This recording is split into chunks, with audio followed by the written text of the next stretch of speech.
విద్యాసంస్థలకు సంబంధించిన బస్సులు ఇతర వాహనాలు నడిపే డ్రైవర్ల విషయంలో యాజమాన్యాలు శ్రద్ధ వహించాలని పెద్దపల్లి డీసీపీ కరుణాకర్ పేర్కొన్నారు. పెద్దపల్లి జిల్లా గోదావరికని సబ్ డివిజన్ పోలీసుల ఆధ్వర్యంలో జరిగిన ట్రాఫిక్ అవగాహన సదస్సులో డీసీపీ పాల్గొని మాట్లాడారు. రామగుండం పారిశ్రామిక ప్రాంతంలోని వివిధ విద్యాసంస్థల యాజమాన్యాలతో పాటు వాహనాలు నడిపే డ్రైవర్లకు ట్రాఫిక్ నిబంధనలపై అవగాహన కల్పించారు. అధ్యక్షులు అమరేందర్ గారిని కూడా స్టేజ్ మీదకి రావాల్సిందిగా కోరుతాము.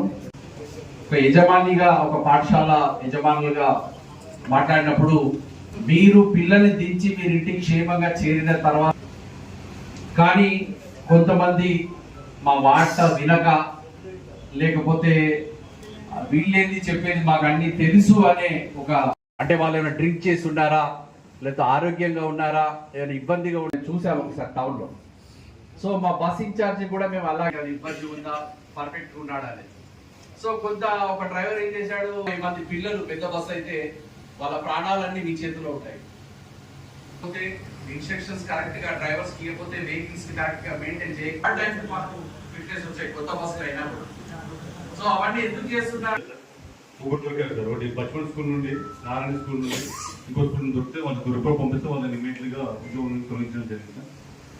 అంటే మెయిన్గా ఏంటంటే మీరు ఇప్పుడు జిల్లాలో ఉన్నటువంటి స్కూల్స్ అండ్ కాలేజెస్ సంబంధించిన యాజమాన్యాలు, అదేవిధంగా స్కూల్ బస్సులు, కాలేజ్ బస్సులకు సంబంధించిన డ్రైవర్స్ కూడా అటెండ్ చేయడం జరిగింది.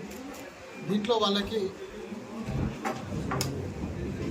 తాగి వాహనం నడపకుండా ఉండే విధంగా, అదేవిధంగా ర్యాష్ అండ్ నెగ్లిజెంట్గా డ్రైవింగ్ చేయకుండా ఉండే విధంగా ట్రాఫిక్ రూల్స్ను వాళ్ళు పాటించి రోడ్ యాక్సిడెంట్స్ జరగకుండా ఉండే విధంగా ఏ విధంగా అయితే ఉండాలో వారికి సూచనలు చేయడం జరిగింది. ఈ సమావేశానికి ఏసీపీ గారు, అదేవిధంగా ట్రాఫిక్ ఇన్స్పెక్టర్ ఎంబీఐ మధు గారు కూడా అటెండ్ చేశారు. ప్రజలందరికీ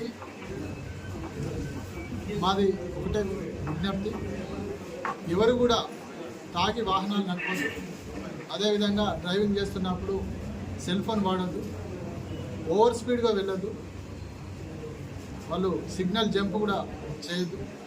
టూ వీలర్స్ ఎవరైతే నడుపుతున్నారో వాళ్ళు విధిగా హెల్మెట్ వాడాలి. అదేవిధంగా ఫోర్ వీలర్స్లో పోతున్న వాళ్ళు సీట్ బెల్ట్ ధరించాలి. దాని ద్వారా మనము రోడ్ ట్రాఫిక్ యాక్సిడెంట్స్ జరగకుండా మనల్ని మనం కాపాడుకోవడమే కాకుండా ఇతరులను కూడా కాపాడిన వాళ్ళం అవుతాం. కాబట్టి దయచేసి ప్రజలందరూ కూడా ట్రాఫిక్ రూల్స్ను పాటించాలి. ప్రతి ఒక్కరూ పోలీసుకు సహకరించాలని కోరుతున్నాను.